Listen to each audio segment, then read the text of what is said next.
Good evening, Dr. Kisichik. Thank you for joining us today. How are you? I'm good. How are you, Justin? I'm doing really well. I thank you for coming this evening all the way from Croatia. Tell us a little bit about yourself. First, thank you for inviting me. I'm very happy to be with you.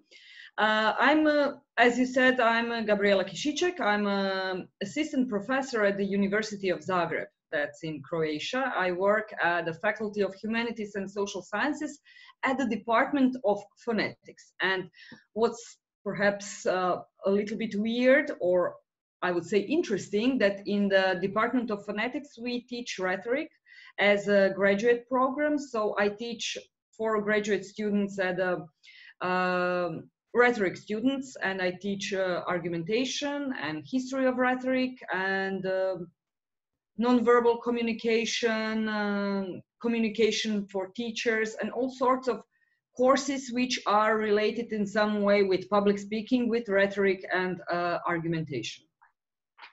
Excellent. Can you tell me a little bit about how you came to approach the study of argumentation?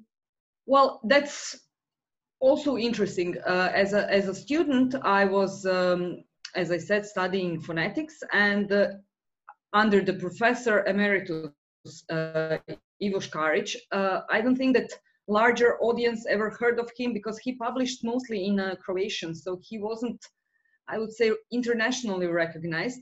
But he had some great ideas and great projects, and I would say he's sort of a Perelman follower. His concept of argumentation was very similar to Perelman and Albrecht Titeka, and of course his concept of rhetoric in connection to that. And he had this school of rhetoric for gifted high school pupils, high school students, and he chose some of his students to be mentors or teachers. So he chose me, and I started teaching rhetoric, and I wrote my master thesis with him. I remember I was writing about the differences between male and female rhetoric in political discourse. So I started with rhetoric, and then as my career moved on, I was more interested in argumentation. And in some point, I met Professor Grork. He's probably well known for all of you and your students. And I got interested in what we call multimodal argumentative discourse, or a multimodal argumentation approach as a part of informal logic. So I was like, from rhetoric to argumentation theory, and from argumentation theory, the field in which I combine my knowledge and my expertise from nonverbal communication, rhetoric, and argumentation. And so we can say that I'm into multimodal argumentation right now. Interesting. So you created a bunch of distinctions there. I was wondering, can you define for us what you mean by the difference between like rhetoric and argument and nonverbal communication and stuff like that? Okay, I would say that communication per se is the top. Rhetoric is a part of communication. Not all communication is rhetorical, and not everything in rhetoric is argumentation. So I would say communication, rhetoric, argumentation. Rhetoric, as we all know, is an art of persuasion, consisting with ethos, pathos, and logos. And I would say argumentation is logos itself. So that's one point of looking at argumentation. As traditionally, arguments are premises and conclusion which follows from the premise. So that's the traditional way. Well, of course, rhetorical argumentation, if we consider it like that, takes into account not just if the conclusion follows the premises or the premises lead to conclusion, but it also involves audience, context, or situation, and we have to see arguments as the whole, as in connection to the audience and situation. Yeah, so we can't just look at it as something external to the circumstances, but we need to look at it as a totality, is what you're saying. Of course, what we have to know, especially when we evaluate arguments, how do we evaluate if something is strong or weak argument, if something is legitimate argument or a fallacy? As we all know from 50s, from the mid of the 20th century, not all fallacies are always fallacious, in some situations, for instance, appeal to pity or argumentum ad misericordiam can be a legitimate argument.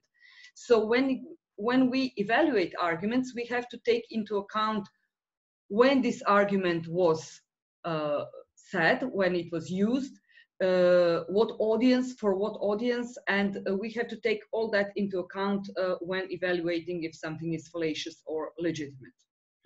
Yeah, no, I think that makes a lot of sense. Well, what do you think then the study of argumentation offers society? I think a lot. I would say that I'm very much into spreading the importance of both rhetorical argumentation, both rhetorical education and teaching and learning argumentation, because what we need is, the German philosopher Jürgen Habermas, he was talking about communicative competence, and he said that everything in the world is we can criticize everything, we can question everything, we can discuss about everything, and nothing is immune to criticism. But as a society, we need to have communicative competence. So every part of every person who is involved in discussion has to know something about argumentation. So if we have discussions in which people participate without argumentation knowledge, then we have quarrels, we have bad communication, we have conflicts which could have been avoided. So I think that you froze for a minute. Tools for. You froze at quarrels. Sorry, my internet's not super great, and I apologize. Okay, can you hear me now? It was perhaps a dramatic pause. Yeah, it was a dramatic pause after we will have quarrels. I want people to without say skills. Argumentation gives society a tool to become a better society, to evolve, to become more civilized.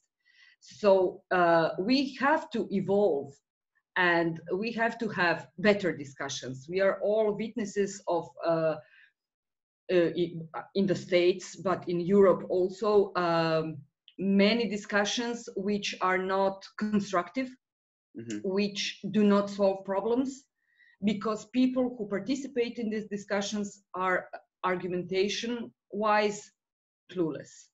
So we need to teach argumentation. Yeah, figuring out ways that we can more productively have difficult conversations is sort of what I'm hearing you say.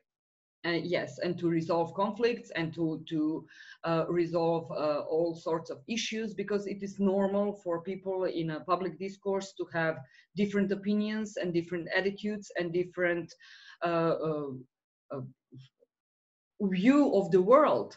And as a society, we need to compromise. And the way we compromise is through dialogue. And the dialogue is constructive if people who participate in the dialogue are. For instance, pragma dialectics offers a very good theoretical approach on how to make a dialogue more fruitful, more productive.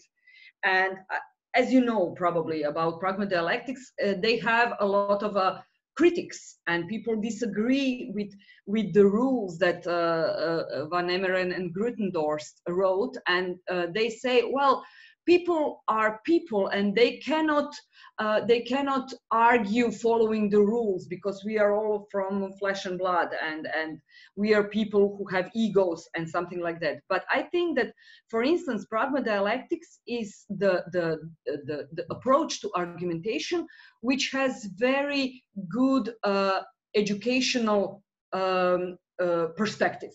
So if we teach people from the early age on how to argue, in 50 years from now, we will have more productive dialogues, because people have taught, or they learned how to argue. You cannot expect people to be very good in argumentation if no one taught them how to argue, or how to think critically, or something similar to that.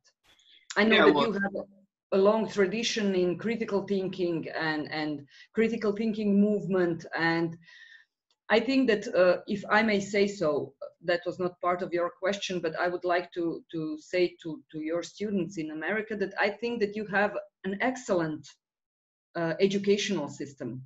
I think it offers students so much more than, for instance, in my country, or a country from the Balkan.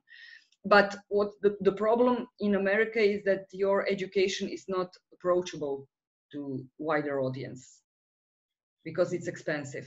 In my country, university is free, but it's not as great as your universities. Yeah, no, I mean, it makes sense. Our system is not very accessible at all to the rest of the world, especially in this contemporary moment, because, you know, not to make this non-evergreen, we are in the middle of a pandemic and not many people can come here, and we can't go anywhere. And there is a financial aspect of it, you know. I'm not sure if many of the people in America can afford to go to universities. So, you know, that's also a problem. You have a high quality education, but it's not affordable for everyone. Yeah, that's a huge problem, is this question of access. Yeah, and I mean, the amount of student debt that people undertake. So while many students are going to college right now, they're saddled with, you know, hundreds of thousands of dollars of debt that will follow them for the rest of their life, that makes them unable to, you know, make larger decisions. Yeah, no, these are massive issues, social issues that we have to grapple with. That we don't want to depress our students.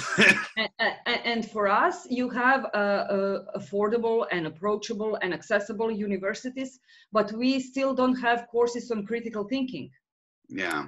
In 2020, and we are a country that evolved from former Yugoslavia, and you know that argumentation, critical thinking, and rhetoric is not welcome in totalitarian societies. Yeah. So we were deprived from rhetorical education and critical thinking because it was not very welcomed. You know, you were not supposed to have your own attitude, and no one is going to teach you how to argue your attitude. And now we have our country from 1990s, so it's like 30 years, but we still don't have critical thinking courses. Argumentation courses are very few, and on only several faculties on one university. So it is still in a process of making rhetoric and argumentation more visible. And by making it more visible, emphasizing the importance of rhetorical education and all of that. But that's a political issue. Oh, absolutely. I think that's super interesting. Well, what do you make then of, I think, sort of pulling on this thread, something that's interesting in the United States then is that education used to be way more approachable and accessible. These issues that we're describing about the cost of higher education in the United States used to be much more accessible. You used to not have to go into way more student debt. And I do wonder if you see the emergence and the rise of the totalitarian, a lot of people would say the totalitarian impulse in the United States really sort of creeping up. And I don't know from the outside perspective what you see. Well, I would say that universally the formula to get people under your booth, to make it so metaphorically, is not to educate them. Yeah. You know, if you want to rule and if you want to be create a totalitarian society, then you need uneducated people. Yeah. So deprive them from your from the education, and you will have sheeps following uncritically their leaders. So that's communism was made like that. You know, it was education was very restricted and very limited and very much controlled. Yeah. And as a result, it was like people following the great leader. Yeah. North Korea, right. or something like that. Not a lot of room for teaching critical thinking. So that's the answer. What can argumentation give society? It can give the society freedom. It can give society critical thinkers, people who object to the great leaders, people who think themselves. My professor, which I mentioned, always said rhetoric and teaching rhetoric and learning rhetoric is not just about delivering your speech. It's not just verbalizing your thoughts. It's making your thoughts. It's teaching. Rhetoric is teaching you how to think. Yeah. How to think about what should be a good argument for my thesis, what should be a good argument for my standpoint, how should I defend it. And then, just as one part of the rhetoric is how to deliver it efficiently. And as we know from the history of rhetoric and the Rhetorica ad Herennium, there were 5 stages of speech preparation, and the most important one, was inventio, because most of the handbook, Rhetorica ad Herennium, was directed into finding out arguments for your standpoint. And then, of course, how to structure your speech, and elocutio, which words you will choose, and how to make your style more efficient, and then memorize, and in the end, how to deliver efficiently what you thought about. So rhetoric is all that. So just to give some context, the book you're naming right now, the Rhetoric ad, you said it so much better than I can. Rhetorica ad Herennium is an ancient text that was put together by the Romans, right? Mm-hmm. That was it was thought to be written by Cicero, but it was thought that Cicero wrote it, but apparently he didn't, and no one knows who wrote it. But it's the first manual on rhetoric in which you have these rhetorical canons: inventio, dispositio, elocutio, memoria, and pronunciatio or actio. And it was the first handbook in which figures of speech were described, and the first ancient handbook in which they paid attention to speech delivery, which is something that I'm interested in connection to argumentation, on how to use your voice and gestures. Well, one of the things I love about your work, in that I sort of want to draw attention to, is that you're very interested in the act of making an argument, right? That you seem to be interested in the very process of argument making is itself worth paying attention to, and that we shouldn't extract the argument from the process of making it. Of course. And I think that's the definition of rhetorical argumentation. Yeah, and is that what we would call your perspective? Yes, I would say I'm into rhetorical argumentation, but more specifically, and I think that's the reason that you and I connected and met at several conferences, is that I'm interested in how to traditionally delivery, so voice and facial expression and gestures, it was always thought that it is a part of rhetoric in which you make your speech more efficient, to be more spectacular, and to gain your audience attention, and to be more persuasive regardless of arguments itself. So there were scholars who are hardcore argumentation theorists and who are interested only in premise conclusion process. And is your argument, do you support, is your support strong enough? Do you have facts and argument schemes and something like that? And what I actually thought of was, how does your voice impact argument strength?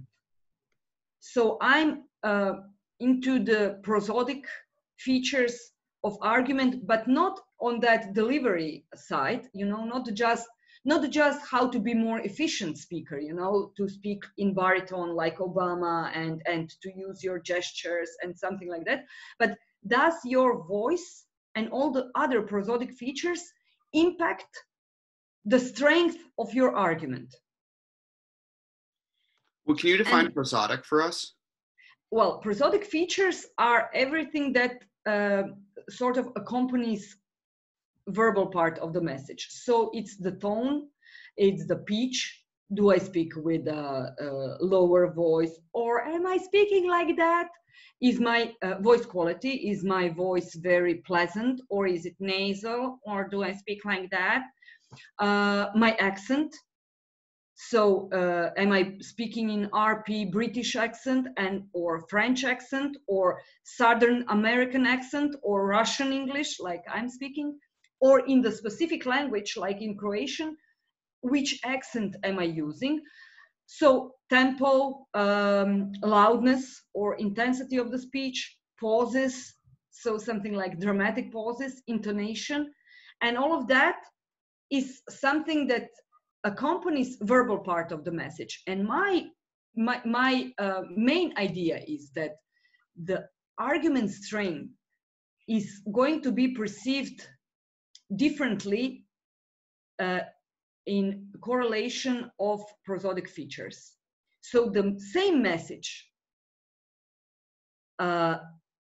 spoke in different manner is going to be perceived differently.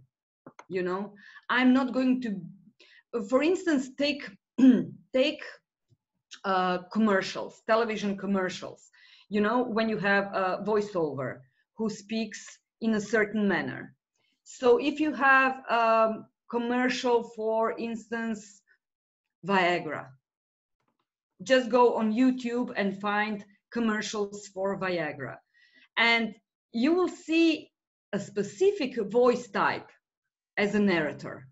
It's going to be a male voice. It's going to be a voice of a elderly male or a mature man. It's not going to be a little boy.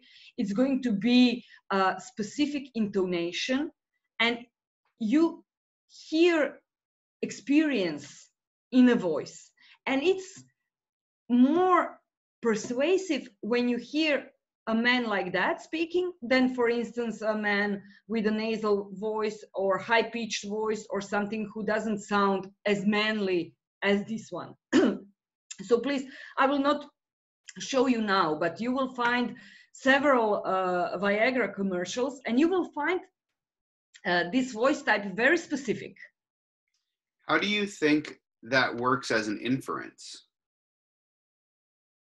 I think that you infer that the person is authority.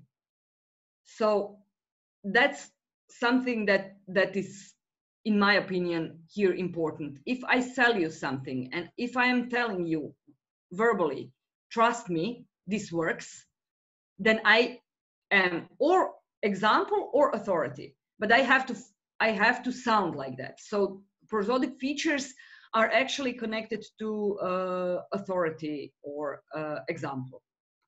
Yeah, so can I repeat what I'm hearing? Yes. So one of the things I'm hearing you say is that the authority of the deep male voice is what licenses an auditor to infer that this product is what makes them masculine, therefore is what will make you masculine. That's right. That's great. This is it. You understood me perfectly. So that's sort of something that I'm working on, showing several examples. And I think that commercials are, how do you say, artificial, you know. Mm-hmm. There are marketing experts who think about that, and they create actually argument for consumers. But I think that, which is fine with me, which proves my point, that there is someone thinking about how to make an argument which someone wrote, how to make it stronger, Mm-hmm. how to add to argument strength. You know, Leo Grork started a multimodal approach to argumentation with visuals. Mm-hmm. And it is different from this prosodic or auditory part, because prosody always accompanies verbally, a verbal part of the message. So you cannot divide them. You can divide verbal and visual part in an argumentative discourse. You cannot divide prosodic features from the verbal. So always, argument is always on the verbal part, but prosodic features add something to it. They either add strength, or in some specific cases, they are what we can say a warrant in a Toulmin model. For instance, there is a commercial, and I hope that after this talk that your students might want to Google it, and I can send it to you, several examples. Commercial for a car, in which the only person in the firm, law firm or some sort of firm, the only person who is in a good mood is a person who speaks with Jamaican accent. And he's not from Jamaica. In one point he says, I'm from Indianapolis, but I speak with Jamaican accent. And here is a stereotype connected to Jamaican accent. What do we think about people with Jamaican accents? What are they like? They are easygoing, free-spirited, happy, always in a good mood. And why does one person in a firm is always in a good mood and feeling happy? And by the end of the commercial, we find out it's because he drives a Volkswagen car. And in this part, accent serves as a warrant. As an essential part of an argument, not just adding strength to the argument, but being essential part in argument reconstruction. Yeah, you wouldn't be able to make sense of any part of that ad by just looking at the imagery. Dramatic pause. Yes, and that's true. Sometimes if you remove certain prosodic features, and that's how we know that it is essential part. If you remove it or you alter it, whole argument reconstruction is different. And in these cases, prosodic feature is essential. I will send you the examples. And of course, this is a relatively new area. And I hope that I hoped and I'm sure that you found it interesting. So I'm always looking for more people to join and to work together, because I think that there is a lot of things to be discovered. But I think the most important thing is to admit that traditional approach to argumentation is no longer only approach. I wouldn't say valid, but it's 21st century. Argumentative discourses are multimodal. It's not only verbal part of the message that serves as an argument. You know, you have all sorts of non-verbal parts of argumentative discourse which need to be detected, identified, and evaluated. That's the process. Right. So we got sort of at the detected part, and I didn't really ask the question, but you answered it, right? Which is, if you had to remove it, would you notice the importance of? Yes. Right, like in the example of the commercial with the accent. Yes, and unlike the commercial of Viagra, if you alter prosodic features of the narrator, the message remains the same, only it weakens. Yeah. If you have the same message read by a female voice, the argument stays the same, but it loses its strength. Yeah, the force. The force. Yeah, I like that. So how do you evaluate these arguments? I don't know. That's the something that I'm in a progress. Yeah. As you know, well, we have to detect, identify. I was in a process of identifying them. Can we have arguments, traditional argument schemes, recognized in a auditory mode? So I was working on that, and I discovered that, oh yeah, well, we can recognize argument from authority, we can recognize argument from a sign. Yeah. And now what I thought of was actually borrowing the tools for evaluation from a verbal argumentation. So following Walton critical questions for argument schemes, that's one way to approach argument evaluation. Can you explain what Walton's critical questions are? Well, for instance, let's take argument from sign. And I'm just distancing myself from prosodic features, because you can have all sorts of sound in your argumentative discourse, and sounds, isolated sounds, can sometimes be arguments. For instance, you have people who believe in extraterrestrial life, and they say, oh, we are not the only one in our galaxy. There are other living forms. How do we know? That's my standpoint. My argument for that is a sound captured somewhere in space. Right. And they don't have a verbal part. They only have a sound, doo, doo, doo, or some kind of sounds. Yeah. And that's argument from a sign. If there is a sound, that is the proof of living forms. And what Walton says, that argument from sign has critical questions. So we evaluate, is that sign the only thing that leads to your conclusion? Could it be that this sign is leading to some other conclusion? Could that sound be a proof of, I don't know, malfunctioning of the recording machine or something like that? So for every argument scheme, I just took the argument from sign, but we can say argument from cause to effect, from argument from consequences, argument from authority. He explains the argument scheme, and then has critical questions, which one asks and answers these questions. And in that way, if the answer is no, not any other conclusion can follow from this sign or from this consequence, then your argument is solid, is strong. So it seems like almost a necessary, at least in this example, it seems like a necessary sufficiency test. Oh yeah, you can also, I try that with the informal logic approach, you know, RSA approach, relevance, sufficiency, acceptability. We can try to evaluate arguments using that approach, or some other approach. I don't know. I think that perhaps we have to invent some specific tools for auditory arguments, for sound. Yeah, perhaps. We should do that, Justin. Dr. Eckstein. I don't know. Maybe someone's tried. I'm not sure. So can you give an example that illustrates, another example that illustrates your perspective on argument? Maybe, do you have anything in the political world? Yes. Well, I have this.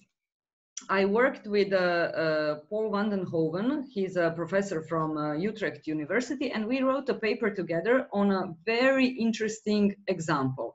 I don't know, and it's example from the States, so you might have heard of it. It's a clemency video of Stanley Tookie-Williams. You know, did you hear about him? Mm-mm. He was a leader of a gang. He's a gangster, leader of the LA Crabs. Okay. And he went to prison, and he was sentenced to death. And please look for it. I will not show it right now, but just go on YouTube and find clemency video, Stanley Tookie Williams. And he recorded a video which he sent to Governor of California, Arnold Schwarzenegger, at the time. And that was his way to ask for clemency, not to be executed. And it's a great example on how to argue. So his standpoint was, of course, I've changed. So he didn't try to get released from the prison, just to get the clemency from the death penalty and to be in prison for life. And he made a video. So he chose this legal way, not to go to court to call off witnesses, character witnesses, but he recorded a video and sent it to Governor Schwarzenegger. And this is a great example of multimodal argumentative discourse. So he had argument witnesses, people speaking on his behalf, people talking about his change. So the standpoint was not, I'm innocent, I should be released. But his standpoint was, I am a different person now, because he was previously in prison for, I don't know, waiting for a death penalty for, I don't know, 10 years. And I've changed. He went through rehabilitation. And there were visuals, you know, his photos of when he was a gang leader and his photos now. And you have a first photo of him with muscles and long hair. And now he's an old man with glasses. And what I found is the most important were prosodic features of his own testimony. So if you could have heard him, he was speaking in a soft voice, very slowly, with so many pauses. And of course, his verbal message was, I've changed. I think that I can contribute to society. I can help young people who are on the verge of becoming criminals. I can help them. I can educate them. But the manner of his speaking was very, very interesting. And it was support for his change. I'm very humble person. I'm very peaceful. I'm very, very calm and very, non-conflict, non-aggressive person. So I think that this part of my auditory part, the prosodic features were very important for his testimony, because he didn't sound as angry and loud, and he wasn't deep voice, but he had a high-pitched voice. And you have to hear it. You will hear a man who is very humble and very calm and very peaceful.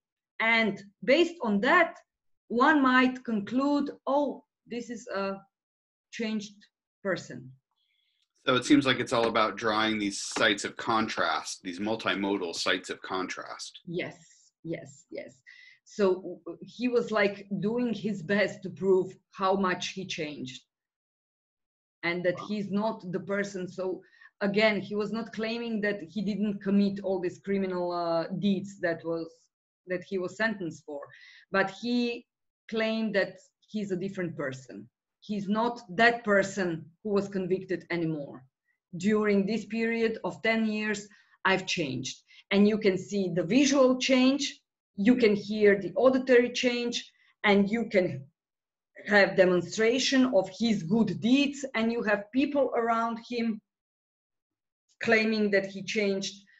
And the prosodic features were only one small but important segment of this argumentative discourse.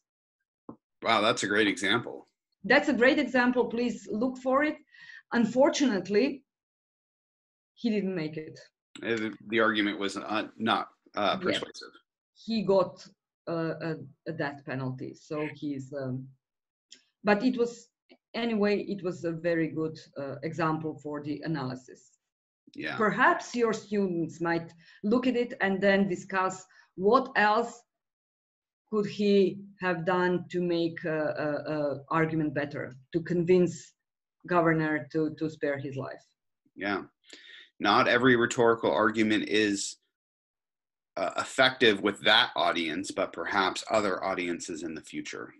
That's also very interesting. I hope that you will give me the answer. Do you think that for specifically, because it was recorded specifically for the governor, so what other approach could have he used to be more effective and more persuasive?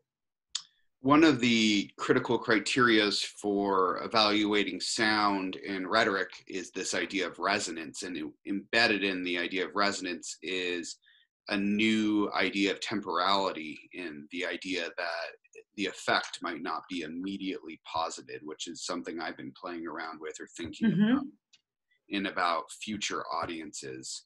So in the way you're thinking about how maybe his example might be used in future discussions and circulated, because if it's a video clip like you're describing, and it could be used in future classes, and thinking about how that could be used to sow future conversations and in itself be deployed in all of these other ways, is sort of interesting to think about, and how sound and audio operate in a way that might be different than just a one-off speech that couldn't have been recorded. That's very interesting, but I think that immediacy and immediate reaction was something that he needed. Oh yeah, I mean, one and done, irreversible impact. Yes.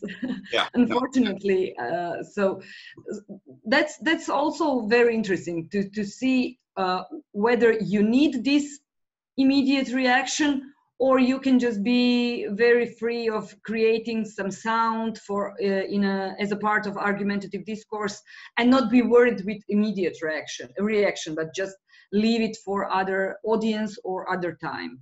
Yeah, that's very interesting. Yeah.